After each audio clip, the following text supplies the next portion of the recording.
दोस्तों, इस वीडियो में हम स्टोरी एक्सप्लेन करने वाले हैं एक हॉरर मिस्ट्री मूवी की, जिसका नाम है अ हंटिंग इन वेनिस, जो रिलीज़ हुई थी साल 2023 में। मूवी की शुरुआत होती है साल 1947 वेनिस शहर से, जहां हम देखते हैं दुनिया के बेहतरीन जासूस हरक्यूली पायरो को, जो अपने काम से रिटायर्ड होकर अपनी ज़िंदगी आराम से गुजारने की कोशिश कर रहा है। हम देखते हैं वेनिस में कर बसने के बाद भी लोग उनके घर के बाहर लाइन लगाकर खड़े हैं एंड चाहते हैं पोयरो उनका केस ले ले।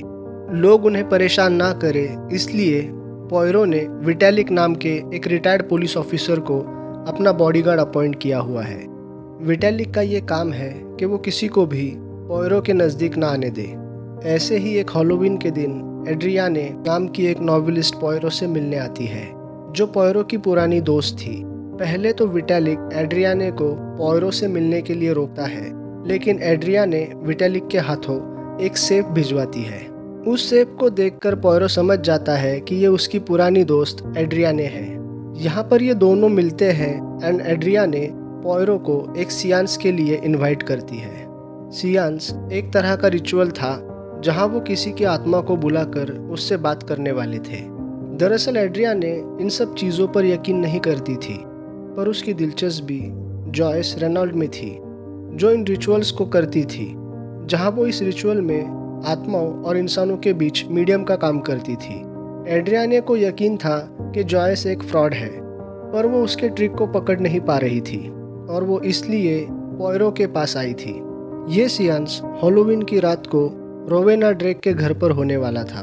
रोवेना एक मशहूर ओपेरा सिंगर थी, पर उसकी बेटी अलीसिया की मौत के बाद वो काफ़ी डिप्रेस थी और जॉयस ये सियांस अलीसिया की आत्मा को बुलाने के लिए करने वाली थी। अब पोयरो को भूतों में यकीन नहीं था, इसलिए वो सियांस में आने के लिए मान जाता है। सीन चेंज होता है एंड हम देखते हैं रात को रोवेना के घर पर हैलोवीन की पार्टी रखी जाती है, जहाँ सारे बच्चे हैलोवीन सेलिब्रेट कर रहे होते हैं।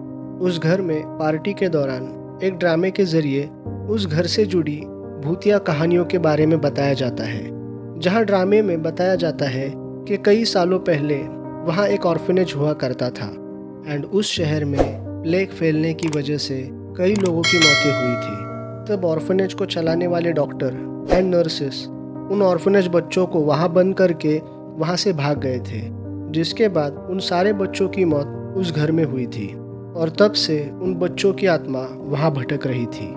इस वजह से उन बच्चों की आत्माएं डॉक्टर और नर्सेस से काफ़ी नफरत करती है। पार्टी के दौरान एड्रियाने पोयरो को बताती है 1 साल पहले अलीसिया इसी घर की बालकनी से गिरकर मर गई थी और लोगों का ऐसा मानना है कि यहाँ रहने वाले भूतों ने उसे मारा है, जिस पर पोयरो उसे कहता है वो इन सब बातों पर यकीन नहीं करता। पार्टी में हम रोवेना की मेड ओल्गा को देखते हैं, जो वहाँ पर अकेले बैठे बच्चे को बाकी बच्चों के साथ खेलने के लिए कह रही थी। उस बच्चे का नाम लियोपोल्ड था, जो रोवेना के फैमिली डॉक्टर का बेटा था। लियोपोल्ड ओल्गा से कहता है उसे खेलने से ज़्यादा किताबें पढ़ना पसंद है। हम यहाँ देखते हैं लियोपोल्ड अपने उम्र के बच्चों से काफ़ी होशियार था एंड वो अपने डैड का भी ख्याल रख रहा था, जो डिप्रेशन से गुजर रहे थे। पार्टी में पोयरो की मुलाकात रोवेना से होती है, जो पोयरो को बताती है कि उसके घर में अजीब अजीब आवाज़ें सुनाई देती है।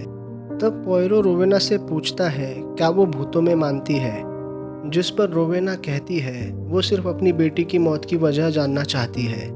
इस बीच वहाँ पर जॉयस अपनी असिस्टेंट डेस्डेमोना के साथ दाखिल होती है। हम देखते हैं जॉयस हैलोवीन की वजह से एक मास्क पहनकर आई थी। जॉयस वहाँ पहुँचने के साथ ही उन्हें बताती है उसे यहाँ बहुत सी बच्चों की आत्माएं होने का एहसास हो रहा है। इस पर पोयरो कहता है उसने अपनी ज़िंदगी में बहुत से क्राइम्स देखे हैं, मौतें देखी है। वो अब तक 2 विश्व युद्ध देख चुका है। अगर कोई सबसे बड़ा शैतान है तो वो खुद इंसान है, इसलिए वो ना तो किसी ऊपर वाले में मानता है और ना ही किसी आत्माओं में। पोयरो उससे कहता है ये सारी चीज़ें ढोंग होती है। इसी दौरान वहाँ एक झूमर नीचे गिरता है, जिस वजह से सारे बच्चे डर जाते हैं। हैलोवीन की पार्टी ख़त्म होने के बाद वो सारे बच्चों को भेजकर सियांस की तैयारी शुरू करते हैं। जॉयस उन्हें कहती है उन्हें ये रिचुअल अलीसिया के कमरे में करना पड़ेगा, इसलिए वो सीढ़ियों से ऊपर जाते हैं, जहां हम लियोपोल्ड के डैड डॉक्टर फेरियर को देखते हैं। ओल्गा पोयरो को बताती है फेरियर आर्मी में डॉक्टर थे जो दूसरे विश्व युद्ध के दौरान सेना का इलाज करते थे, पर वॉर में जो तबाही हुई उसे देखकर उनके दिमाग पर असर पड़ा एंड वो अब डिप्रेशन से गुजर रहे हैं। इसके बाद वो सब अलिसिया के रूम में दाखिल होते हैं। यहाँ हम एक फ्लैशबैक देखते हैं जहाँ हमें पता चलता है रोवेना अपनी बेटी से बहुत प्यार करती थी। दोनों माँ बेटी अपनी लाइफ में काफ़ी खुश थी। जब अलिसिया बड़ी हुई तब उसे मैक्सिन नाम के लड़के से प्यार हो गया था, पर कुछ समय बाद मैक्सिन ने उसे छोड़ दिया, जिस वजह से अलिसिया दुखी रहने लगी एंड इस घर का उस पर असर होने लगा, जिस वजह से उसे बच्चों की आत्माएं दिखाई देने लगी।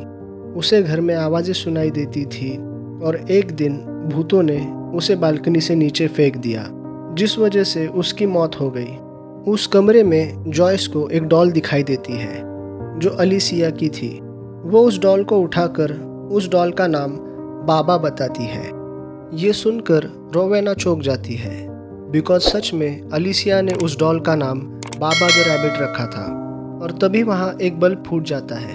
तभी हम देखते हैं वहाँ मैक्सिन भी आ जाता है, जिसे देखकर रोवेना नाराज़ हो जाती है एंड उससे पूछती है कि वो यहाँ पर क्या कर रहा है, जिस पर मैक्सिन कहता है उसे यहाँ आने का इनविटेशन मिला था। इसके बाद वो सियांस के लिए बैठ जाते हैं जहाँ Joyce, Poirot, Vitalik, Ariadne, Rowena, Olga, Maxine, doctor Ferrier, Desdemona और लियोपोल्ड मौजूद थे।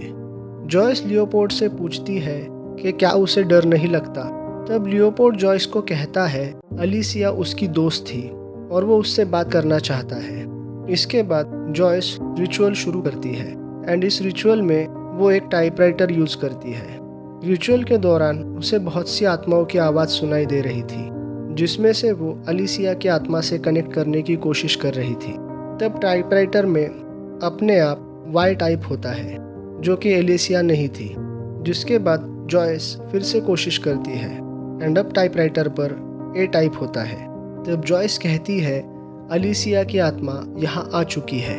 ये देखकर सब हैरान हो जाते हैं, पर पोयरो जॉयस की ट्रिक को पकड़ लेता है एंड उसे सबके सामने एक्सपोज कर देता है। एक्चुअली जॉयस का एक नहीं बल्कि 2 असिस्टेंट थे, एक डेस्डेमोना और दूसरा असिस्टेंट चिमनी में छुपकर मैग्नेटिक रिमोट कंट्रोल से टाइपराइटर को कंट्रोल कर रहा था। तभी उस कमरे का दरवाज़ा अचानक ज़ोर से खुल जाता है और जॉयस के अंदर अलिसिया की आत्मा आ जाती है और जॉयस अलिसिया की आवाज़ में बात करने लगती है। वो बताती है वो बालकनी से गिरकर नहीं मरी थी बल्कि उसका मर्डर हुआ था। इसके बाद आत्मा जॉयस को छोड़कर चली जाती है एंड टाइपराइटर पर एम लिखा होता है। पोयरो जाकर दरवाज़ा चेक करता है एंड वो सब लोग देखते हैं अलिसिया की डॉल वहाँ से गायब थी। इसके बाद वो सब नीचे हॉल में आकर बैठ जाते हैं एंड वहाँ पोयरो जॉयस से कहता है वो जानता है वो नाटक कर रही थी, जिस पर जॉयस उसे कहती है इस घर में काफ़ी सारे राज छुपे हैं। ये कहकर जॉयस अपना मास्क और कोट पोयरो को पहना देती है एंड वो वहाँ से चली जाती है। पोयरो वहाँ घूमने लगता है जहाँ उसकी नज़र एप्पल्स पर पड़ती है एंड वो पानी में पड़े एप्पल्स को मुंह से पकड़ने की कोशिश करता है। तभी कोई पीछे से आकर पानी में उसे डुबाने की कोशिश करता है। पोयरो वहाँ मरने ही वाला था बट तभी विटालिक आ जाता है एंड पोयरो को बचा लेता है। पोयरो विटालिक को कहता है किसी ने उसे डुबाने की कोशिश की एंड उसे जॉयस पर शक है, बट तभी उन सबको जॉयस की चीखने की आवाज़ सुनाई देती है जो ऊपर से स्टैचू पर गिरकर मर जाती है। इससे सब लोग वहाँ डर जाते हैं और सबको लगने लगता है घर में सच में भूत है, बिकॉज जॉयस मीडियम बनने से पहले नर्स का काम करती थी, इसलिए बच्चों की आत्माओं ने उसे मार दिया। हम नोटिस करते हैं पोयरो के सर के पीछे चोट लगी थी, इसलिए उसकी हालत खराब थी। तब रोवेना उसके लिए शहद से बनी चाय लेकर आती है ताकि पोयरो को अच्छा महसूस हो। पोयरो उनसे कहता है ये किसी भूत या आत्मा ने नहीं किया बल्कि ये एक मर्डर है और वो सुबह तक कातिल का पता लगा लेगा और तब तक कोई भी ये घर छोड़कर नहीं जा सकता। इसके बाद हम पोयरो को देखते हैं अपने पुराने अंदाज में, जहां वो इस मर्डर की इन्वेस्टिगेशन करने में लग जाता है। पोयरो रोवेना से पूछताछ करने लगता है कि कत्ल के वक्त वो कहाँ थी, जिस पर रोवेना कहती है वो म्यूजिक रूम में थी। पूछताछ में रोवेना बताती है वो अपनी बेटी से कितना प्यार करती थी। घर में ऊपर उनका एक छोटा सा गार्डन था जहाँ वो अपना काफ़ी वक्त गुजारते थे। साथ ही उस गार्डन में वो बी फार्मिंग भी करती थी एंड हनी निकालती थी, जो उसकी बेटी को बहुत पसंद था। बट जब अलीसिया उसे छोड़कर मैक्सिन के साथ चली गई, तब से उसने उस गार्डन की देखभाल करना बंद कर दिया। बट जब मैक्सिन ने उसे पैसों के लिए छोड़ दिया, तब से उसकी बेटी की हालत खराब हो गई एंड उसे बच्चों की आत्माएं दिखाई देने लगी एंड वो बच्चे ही उसकी मौत की वजह बने। रोवेना का इंटरव्यू ख़त्म करने के बाद पोयरो जॉयस के असिस्टेंट डेस्डेमोना और उसके भाई निकोलस का इंटरव्यू लेने लगता है, जहां उसे पता चलता है ये दोनों रोमेनियन रेफ्यूजी थे एंड उनका बचपन बहुत गरीबी और दुख में बीता था। बट जब से वो दोनों जॉयस के साथ काम करने लगे, तब से उनकी ज़िंदगी अच्छी तरह से गुजरने लगी थी। वो दोनों पोयरो को बताते हैं अमेरिका जाना उनके लाइफ का गोल था, इसलिए वो पैसे जमा कर रहे थे एंड इसीलिए उन्होंने जॉयस का साथ दिया। डेस्डेमोना पोयरो को कहती है उन्हें कोई रिचुअल नहीं आता, जॉयस सिर्फ लोगों का फ़ायदा उठाती थी पैसों के लिए। इसके बाद पोयरो फैमिली डॉक्टर फेरियर के पास जाता है, जो वर्ल्ड वॉर के दौरान आर्मी में डॉक्टर था एंड वहाँ आए एक्सपीरियंस के चलते वो डिप्रेशन से गुजर रहा था। फेरियर पोयरो से कहता है उसने अपना पेशा छोड़ दिया था, बट रोवेना के इस घर पर कोई डॉक्टर आने के लिए तैयार नहीं था, इसलिए वो अलेसिया को ट्रीट कर रहा था। इस बीच हम देखते हैं पोयरो को भी बच्चों की आवाज़ें सुनाई देने लगी थी और वो भी उन बच्चों की आत्माओं को अपने आसपास देख रहा था। पोयरो को भी लगने लगा था कि कुछ तो अजीब हो रहा है। पोयरो को घर के नीचे कुछ आवाज़ें सुनाई दे रही थी, जिसे देखने के लिए पोयरो नीचे जाता है। तब घर में डॉक्टर फेरियर और मैक्सिन में हाथापाई हो जाती है, जहां डॉक्टर फेरियर मैक्सिन को मारने ही वाला था, बट लियोपोल्ड अपने पिता को शांत करता है। तब फेरियर गुस्से में किसी और पर हमला ना करे, इसलिए उसे एक कमरे में बंद कर दिया जाता है, जिस कमरे की एक ही चाबी थी जो पोयरो के पास थी। इसके बाद पोयरो ओल्गा का इंटरव्यू लेता है, जहां हमें पता चलता है ओल्गा काफ़ी रिलीजियस थी एंड वो एक नन थी। बट जब उसे एक लड़के से प्यार हुआ, तब वो अपने रिलीजन से दूर हो गई एंड अभी वो इस घर में एज अ मेड काम कर रही थी। इसके बाद पोयरो मैक्सिन के पास जाता है पूछताछ करने के लिए। मैक्सिन उन्हें बताता है वो अलीसिया से बहुत प्यार करता था, बट उनके इस रिश्ते से रोवेना खुश नहीं थी। अलीसिया एंड उसके रिश्ते की वजह से अलीसिया का एंड उसकी माँ का कई बार झगड़ा हुआ था, इसलिए रोवेना ने गुस्से में उसके गार्डन को बर्बाद कर दिया था। मैक्सिन बताता है उसका रिश्ता टूटने की वजह रोवेना थी। अब पोयरो अपने बॉडीगार्ड विटालिक और अपनी नॉवेलिस्ट फ्रेंड एड्रियाने से बात करता है।